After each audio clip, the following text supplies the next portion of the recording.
নমস্কার বন্ধুরা, স্বাদে আহ্লাদে আবার তোমাদের জন্য একটা নতুন রেসিপি নিয়ে হাজির। আজকে আমি তোমাদের বানিয়ে দেখাবো বেগুন বাহার। এটি বানানোর জন্য আমার লাগবে বেগুনগুলোকে এরকম করে কেটে নিয়েছি। কেটে নুন হলুদ মাখিয়ে নিতে হবে।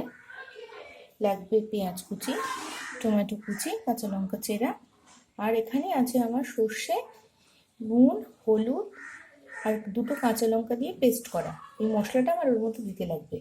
রান্নার জন্য অবশ্যই লাগবে সর্ষের তেল। আমি কড়া বসিয়ে দিয়েছি। এখন কড়াতে তেল দিয়ে দিলাম। একটু অনেকটা পরিমাণেই তেল লাগবে, কারণ বেগুনগুলো ভাজতে হবে। তেলটা আসলে আমি একে একে বেগুনগুলো দিয়ে দেব। কড়ায় তেল এসে গেছে, আমি এবার একে একে বেগুনগুলো দিয়ে দেবো।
দুপাশ লাল করে ভাজা হলে তুলে নিতে হবে বেগুনগুলো।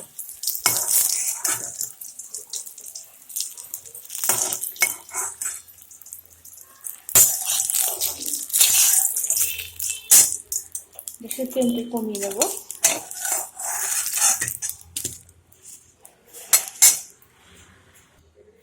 ওই তেলের মধ্যে আমি অল্প একটু কালো জিরে ফোড়ন দিয়ে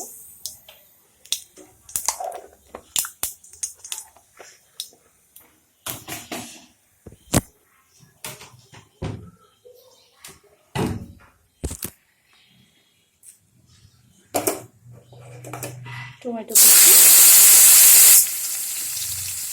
পেঁয়াজ কুচি দিয়ে দেবো।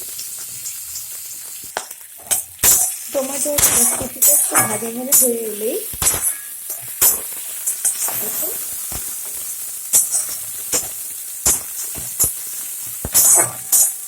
কাঁচা লঙ্কাটা দিয়ে দিচ্ছিলাম ওর মধ্যে। একটু ভাজা হলে ভালো লাগবে।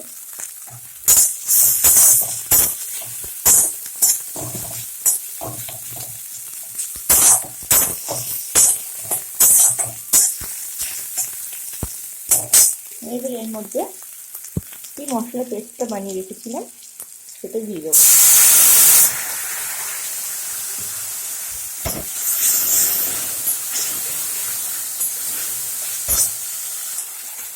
আমি মশলার বাটিটা ধুয়ে একটু জল দিলাম।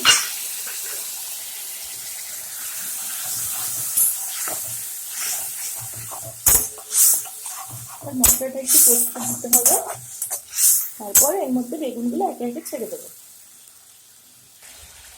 মশলাটা তেল ছাড়ছে, এই পর্যায়ে আমি একে একে বেগুনগুলো দিয়ে দেবো।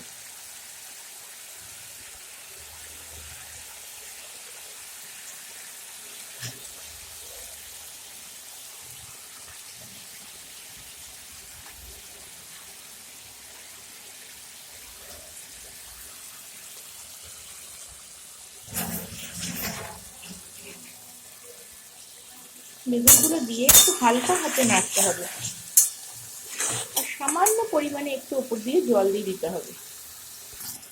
দেখো হয়ে গেছে। এখন নামানোর আগে আমি দুটো কাঁচা লঙ্কা চেরা দিয়ে দেবো, আর ওপর থেকে সামান্য একটু সর্ষের তেল দিয়ে দেবো। যেহেতু সর্ষে রয়েছে আমাদের মধ্যে, সর্ষের তেল, সেই জন্য একটু সর্ষের তেল ছড়িয়ে দিলে তাহলে তো আর কথাই নেই। আমার হয়ে গেছে, বন্ধ করে দিচ্ছি গ্যাসটা। এবার সার্ভ করবো। দেখো তৈরি হয়ে গেল আমার বেগুন বাহার। এটা গরম গরম ভাতের সাথে তো খুবই ভালো লাগবে, রুটির সাথেও চলবে। তাই তোমাদের যখন কিছু চটপট বানিয়ে নিতে ইচ্ছে করবে আর ঘরে অনেক বেগুন থাকবে, তখন এইভাবে বানিয়ে নিতে পারবে বেগুনের একটা রেসিপি। তোমার আমার রেসিপিটা যদি ভালো লাগে তাহলে অবশ্যই লাইক করবে, শেয়ার করবে, আর আমার চ্যানেলটিকে সাবস্ক্রাইব করবে। বাই বন্ধুরা।